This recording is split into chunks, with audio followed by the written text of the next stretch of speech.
જય સ્વામિનારાયણ મિત્રો, જય સ્વામિનારાયણ, જય માતાજી મિત્રો. આજે અમે આવી ગયા છીએ ગઢડા ને ગઢડા મંદિરની અંદર આપણે જઈ ને બતાવી તમને. જય સ્વામિનારાયણ. ત્યાં મંદિરની અંદર આપણે કથા ચાલ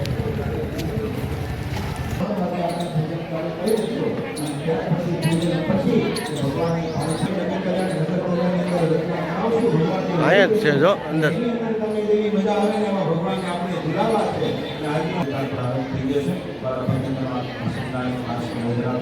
અને આપણા આ સભાની અંદર સુરત મંદિરથી જલગાંવની અંદર વાલા ભક્તજનો મંદિરનું નિર્માણ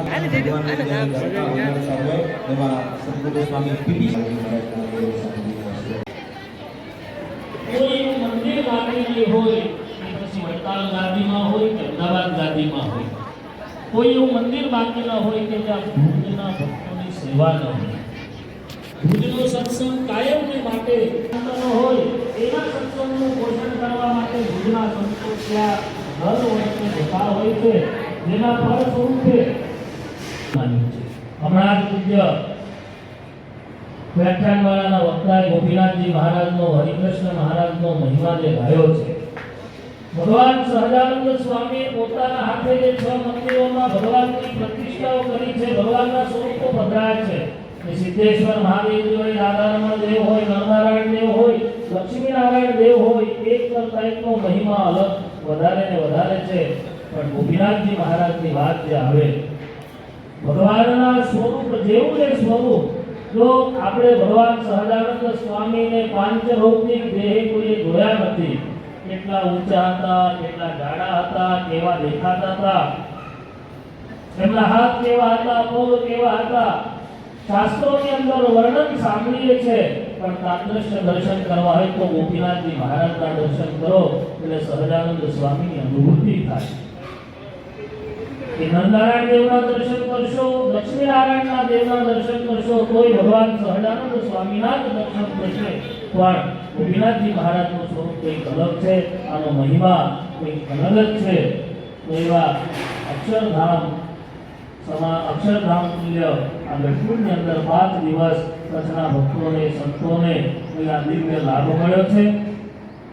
છેલ્લા 10 વર્ષથી અહીંયા હું ભુજના સંતોને જણાવતા આનંદ થશે કે જ્યારથી દેવ પક્ષનું કોડ આવ્યું છે, વચ્ચે દેવસ્વામી વચ્ચે થોડું ઘણું વાવાઝોડું આવ્યું હતું, જેના કારણે ગઢપુરનો વિકાસ થોડો અટકી ગયો હતો. જેમ વડતાલનો, સારંગપુરનો, બધા ગામોનો વિકાસ થયો છે, ધોલેરાનો વિકાસ થયો, એમ કદાચ થોડા ટાઈમ માટે વાવાઝોડું વાદળો આવ્યા હતા. પણ છેલ્લા 10 વર્ષથી દેવ પક્ષના મળે એમાં પૂજ્ય હરિજીવન સ્વામીની જે સૂઝબૂઝ છે, પૂજ્ય પૂર્વર્ય ભાનુ સ્વામી એમના સલાહ સૂચનથી આ બોર્ડ જે કામ કરી રહ્યું છે, કદાચ કોઈ આંખે અંધ હોય ને, સૂર્યનો ઉદય થાય તો એને અજવાળું દેખાતું નથી, એમ કદાચ કોઈને ગઢપુરનો વિકાસ દેખાતો ન હોય તો એમ સમજવું કે ઉઘાડી આંખે આંધળા છે.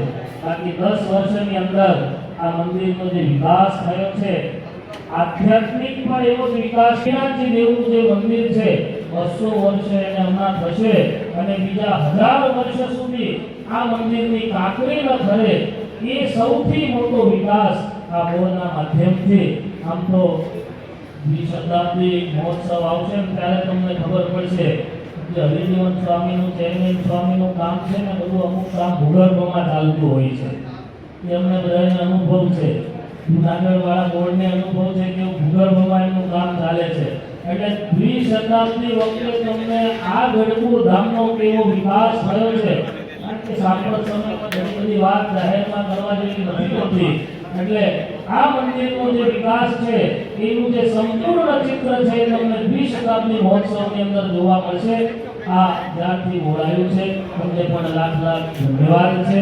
ફરી ભુજ પ્રાંતના સંતોના ચરણોમાં વંદન કરી, રાજ્ય મહારાજના ચરણોમાં વંદન કરી મારી વાણીને વિરામ આપું છું. બોલો સ્વામિનારાયણ ભગવાન.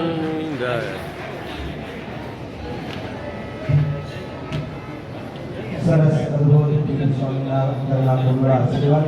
અને એ જે વાત કરી એની અંદર સંતો વાળા ભક્તો ખરેખર છેલ્લા અમુક વર્ષોમાં એ ભુજ મંદિરની સાથે સાથે અને ભુજ મંદિરના યુવાન કાર્યકર્તા સંતોની સાથે જે ગુજરાતના સંતોની સાથે કિનારો પડતી હતી, આજે તમે જોવા જાઓ, આજે સાણંદપુર ગામની અંદર જાઓ, આજે વડતાલની અંદર જાઓ, આજે ગઢડાની અંદર જાઓ, અને વાલા ભક્તજનો એ સંતો આવીને એમ કહે કે અમે ભુજથી આવી એમ નહીં, વાલા ભક્તજનો ખાલી કચ્છનો કોઈ હરિભગત આવીને એમ કહે ને કે સ્વામી અમે ભુજથી આવી છીએ, એ બપોરના 2 વાગ્યા હોય તો એ ભોજનની વ્યવસ્થા થઈ જાય, એ ઉતારવાની વ્યવસ્થા ન હોય તો પણ કચ્છનો હરિભગત આવીને એમ કહે ને કે સ્વામી અમે કચ્છથી આવીએ છીએ, ઉતારાની જરૂર છે, ત્યારે આ જે કંઈ પણ વ્યવસ્થાઓ કરવાની હોય છે ને વાલા ભક્તજનો, એ આજે કચ્છના સંતોના આત્મીય સંબંધના કારણે ભક્તોની પણ વ્યવસ્થાઓ થઈ જાય.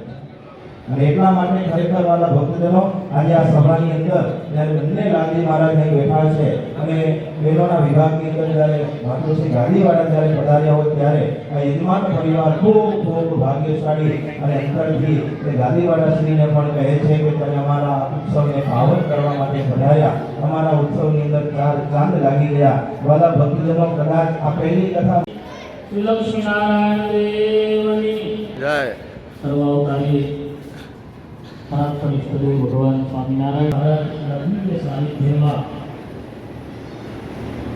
ચાલી રહેલ શ્રીમદ સત્સંગી જીવન કથાના વિદ્વાન ભુજ મંદિરના અલગ અલગ વપરાશીઓ તેમજ આજે વ્યાખ્યાનમાળાના માધ્યમથી હરિકૃષ્ણ મહારાજનો મહિમા જેમને સમજાય એવા વિદ્વાન શાસ્ત્રી સ્વામી વિવેક સ્વરૂપદાસજી, સભાની અંદર ઉપસ્થિત વડતાલ લક્ષ્મી નારાયણ દેવ પીઠાધિપતિ ધર્મ માર્તંડે 1008 પૂજ્ય આચાર્ય મહારાજશ્રીના બંને સુપુત્રો, બંને લાલજી મહારાજ, ગઢપુર મંદિરના ચેરમેન સ્નેહી વિદ્વાન શાસ્ત્રી સ્વામી હરિજીવનદાસજી, ભુજ મંદિરથી પધારેલા વડીલ સંતો,